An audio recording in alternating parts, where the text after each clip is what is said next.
Welcome to Mises Weekends. I'm Jeff Deist, and you may recall that a couple of weeks ago we did a show about the myth of democratic consensus. In other words, the increasing realization by people on both the left and the right in this country that democratic elections per se are not valid simply because one side or the other manages to get a few more votes for a preferred candidate.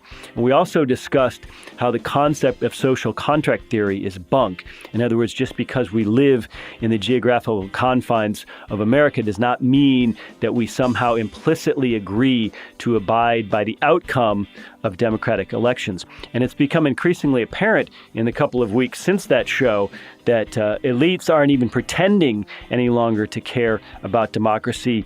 Just a couple of days ago, there were about 50 private jets assembled at a private island off the coast of Georgia for an AEI conference where some tech gurus and some GOP bigwigs got together and brainstormed ways to defeat Trump, whom by all accounts, is at least the consensus choice of GOP primary voters to date.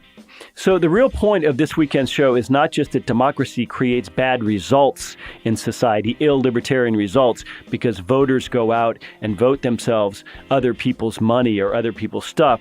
The point of this weekend's show is that democracy is fundamentally and inherently incompatible with human liberty. In fact, true democracy is found in the marketplace, where we go out and deal with each other as voluntary actors. It's never found in force and governance.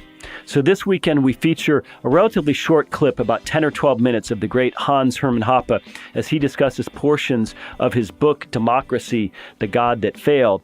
And of course, Hoppe is entirely correct. In the early 21st century, it is actually the democratic voter who may well be the greatest threat to liberty in our lifetime. So stay tuned for a great talk with Dr. Hans-Hermann Hoppe.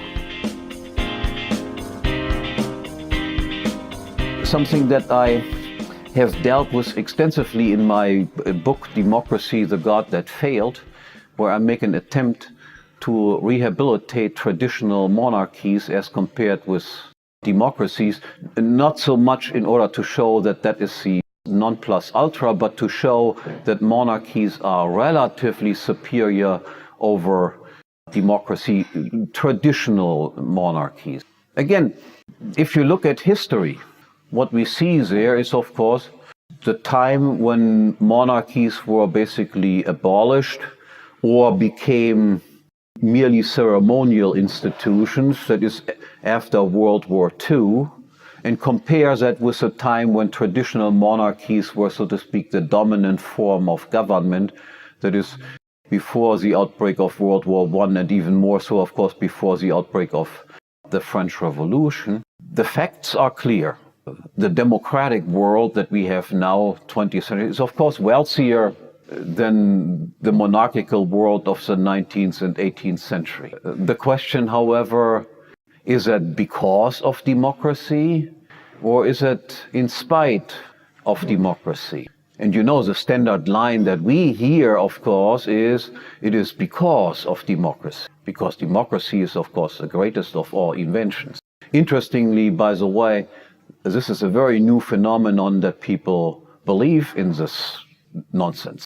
If you go back in all of political theory, you don't find a single major thinker who had ever thought more about democracy than democracy being some sort of moderate communism. So it was always considered to be the most lousy of all political organizations. It could possibly only work in very small places. Even Rousseau, the most fanatic advocate of democracy, thought that could only work in small places because in small places everybody would control all the other people, and the instinct of people to loot the property of people who have more than themselves could be curtailed by this direct social control. But this curtailing, of course, never works if you have millions and millions of people making up a society. So even the most dramatic advocate of democracy, Jean-Jacques Rousseau, would consider what we have now in terms of democracy as idiotic can be.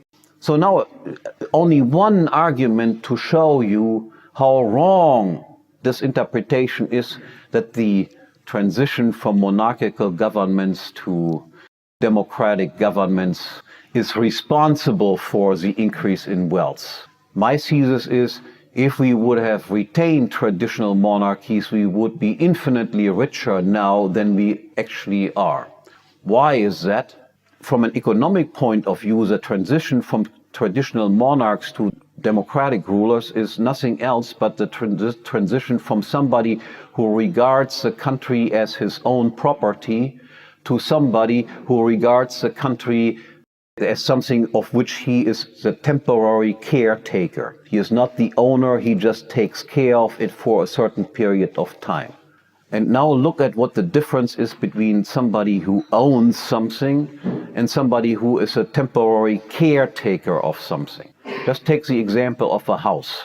In one case, I make you the owner of a house, so you can pass it on to the next generation. You can sell it in the market anytime you want.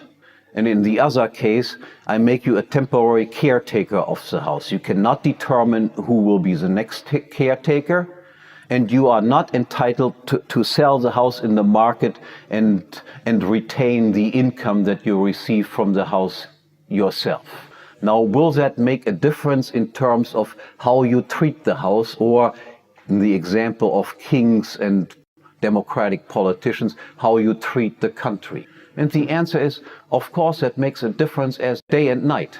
In one case, as an owner, you are concerned on the one hand, yes, of course, I want to get high rental income out of it, but my second concern is always, what will, as a result of getting rental income out of the house, occur to the value of the stock of the house, because I could sell it at any time in the market. You would not want to engage in capital consumption, for instance. You would not want to increase your rental income at the expense of a more than proportional drop in the value of the house. You also are by and large interested in passing on to the next generation something that has at least retained the value, is possibly even more valuable than when you inherited it. This is what most parents do. What do temporary caretakers do? Temporary caretakers don't own the capital stock. Their interest is, I have to draw as much of current income out of this piece of capital, regardless of what will happen to the value of the capital stock. Even if the house afterwards is a ruin, but I have drawn a tremendous income out of it, then from my point of view, this is of course a great advantage. I must loot the country as fast as possible, because what I don't loot now, I will not be able to loot in the future. The king does not have an attitude, I must loot the country as fast as possible, because if I don't loot it as fast as possible, I will not be able to do it in the future. As a matter of fact, if he doesn't loot it as much, the value of his country will be higher and his heirs will get something better. Just look, for instance, at the attitude that kings had vis-à-vis debt that they incurred, to the attitude that democratically elected caretakers have towards debt that they incur.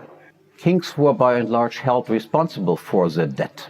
Even their heirs were, not in all cases, but in many cases, considered to be liable for the debt incurred by their parents.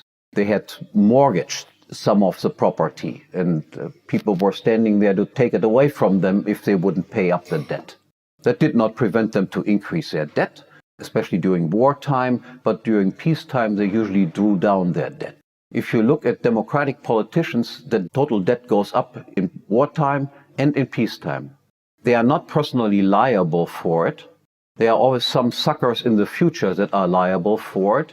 You would be literally stupid if you don't go continuously into debt, as our politicians of course all do, because the money that you take in, you can give out, you make plenty of friends, and in the long run we are all dead.